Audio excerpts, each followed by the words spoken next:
indikasi-indikasi yang keluar dari spirit partai. Dan berdasarkan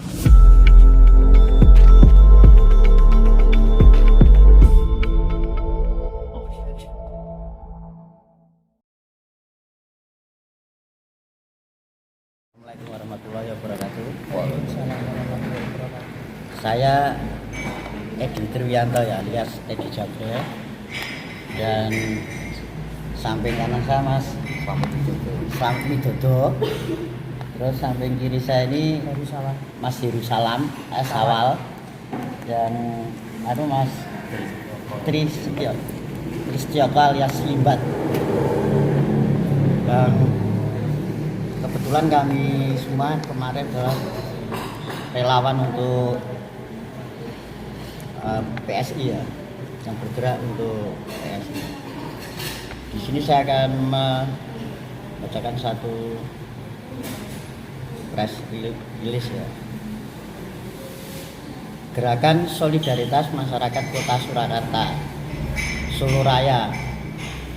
Setelah mencermati perkembangan hasil pemilihan umum 2024 di Jawa Tengah, khususnya Solo Raya, Gerakan Solidaritas Masyarakat Kota Surakarta yang disingkat GSMKS ya, sebagai simpatisan Partai Solidaritas Indonesia atau PSI, mendesak agar DPP PSI segera merestrukturisasi DPW PSI Jawa Tengah dan DPD PSI Kota Surakarta berdasarkan hal-hal yang terjadi selama proses pemilu 2024 sejak pra-kampanye hingga rekapitulasi hasil penghitungan suara. Kami menilai DPD PSI Kota Surakarta sangat tidak profesional. Beberapa oknum bahkan terindikasi melakukan penyelewengan, penyalahgunaan wewenang, bahkan mengarah kepada praktek politik uang. Beberapa permasalahan yang ditemukan diantaranya adalah: pertama, GSMKS menilai DPD PSI Kota Surakarta gagal menyelenggarakan bimbingan teknis atau BIMTEK saksi dengan baik. Momen penting untuk melatih para penjaga suara PSI itu dilaksanakan secara amatiran sehingga tidak mendapatkan hasil optimal. Kedua, ketidakprofesionalan itu semakin tampak pada hari pemungutan suara, di mana kuota saksi di TPS untuk PSI di Kota Surakarta yang seharusnya mencapai 1.773 TPS per orang untuk saksi ini tidak terpenuhi secara maksimal. Jadi threshold untuk saksi tidak terpenuhi secara maksimal. Padahal kami meyakini dengan terpenuhinya kuota saksi di TPS menjadi kunci bagi PSI dalam mencapai target 7 kursi DPRD 2 Surakarta. Bahkan kalau ini terpenuhi secara nasional, saya memiliki keyakinan bahwa untuk target 7% suara nasional itu bisa terpenuhi. Tapi pada faktanya ternyata tidak ya. 3, DPD PSI Kota Surakarta hanya membiayai 1 saksi per TPS. Kami mempertanyakan apakah benar-benar tidak mampu membiayai kebutuhan saksinya.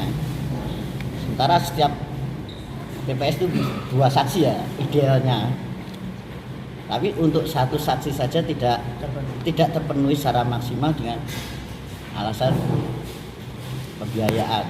Ataukah sebetulnya DPP PS ini menyediakan anggaran yang cukup, namun disalahgunakan oleh oknum yang berada di struktural DPD PSI Kota Surakarta. 4, kemudian berdasarkan informasi yang kami himpun di lapangan, selama lebih dari 1 bulan terakhir kami menemukan adanya indikasi praktek politik uang oleh sejumlah oknum caleg PSI di Kota Surakarta. Di antaranya terdapat caleg-caleg yang meraih suara dalam jumlah besar secara by name di beberapa wilayah, padahal yang bersangkutan tidak pernah 1 kali pun melakukan sosialisasi di wilayah tersebut. Jadi tolak ukur saya ketika ini indikasi bahwasanya ada praktek money politik itu dikarenakan tidak adanya sosialisasi program PSI ya dari seorang kader atau caleg ke masyarakat, tapi memiliki suara by name yang signifikan ya. Sementara suara yang dari PSI itu banyak dari relawan, artinya suara partai, bukan suara by name caleg. Ini yang mengindikasi kami adanya hal-hal yang terjadinya praktek-praktek yang tidak sesuai dengan spirit partai tadi. Indikasi ini diperkuat dengan adanya kesaksian dari warga setempat yang mengaku mendapatkan sejumlah uang pada hari pemungutan suara dari salah satu caleg-caleg yang bersangkutan atau orang suruhannya. Berbagai permasalahan itu tentu akan menggerus kepercayaan masyarakat, bahkan merusak nama baik PSI yang selama ini dikenal sebagai partai anak muda dengan jargon anti korupsi, anti intoleransi, anti money politik, dan anti poligami. Karena itu GSMKS mendesak DPP PSI agar segera mengambil tindakan tegas dengan mengambil langkah-langkah sebagai berikut: melakukan restrukturisasi DPW PSI Jawa Tengah dan DPD PSI Kota Surakarta dengan mencopot Antonius Yoga Prabowo demi masa depan PSI yang lebih baik. 2. Melakukan investigasi atas dugaan adanya penyelewengan, penyalahgunaan jabatan, dan dugaan praktek politik uang oleh oknum yang ada di struktural DPW PSI Jawa Tengah dan DPD PSI Kota Surakarta. 3. Mengambil tindakan tegas dengan memecat kader-kader yang bersangkutan jika terbukti melakukan penyelewengan, penyalahgunaan jabatan ataupun politik uang. 4. Menyerahkan kader-kader ke aparat penegak hukum apabila terbukti melakukan pelanggaran hukum untuk diproses sesuai perundang-undangan yang berlaku. Perlu digarisbawahi, pernyataan di atas adalah bentuk keprihatinan dari GSMKS ya sebagai relawan dan simpatisan PSI. GSMKS dalam hal ini bertindak secara independen tanpa tekanan apalagi ancaman dari pihak manapun.